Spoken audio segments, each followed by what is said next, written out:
आज चाहिँ म हजुरहरूको सामुने लोकल कुखुराको मासु बनाउन गइरहेको छु। यो मासुको झोल चाहिँ खान साह्रै मिठो हुन्छ।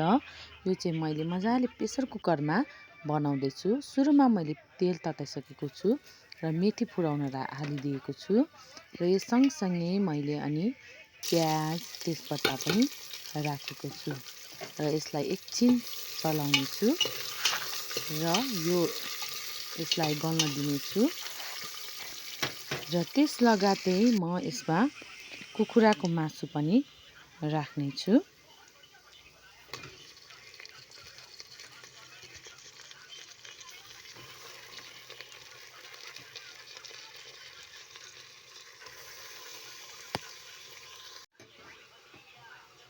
र यसमा मैले स्वाद अनुसारको नुन, बेसार अनि राखेँ र यसलाई चलाएर एकछिन पानी नसुकुन्जेलसम्म मासुलाई यत्तिकै छिनछिनमा चलाएर राख्नुपर्छ।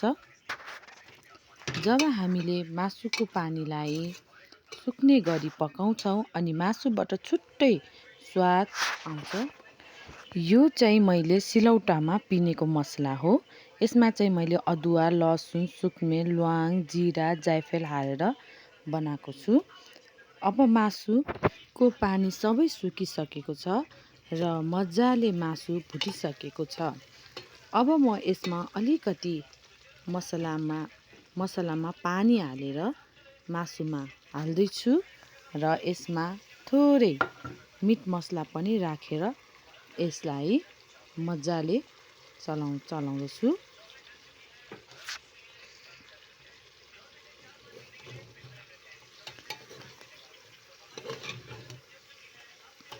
र यसमा कति पानी राख्ने हो आफूलाई चाहिने जति राख्नुहोस्। मैले चाहिँ यसमा पिरो राखेको छैन।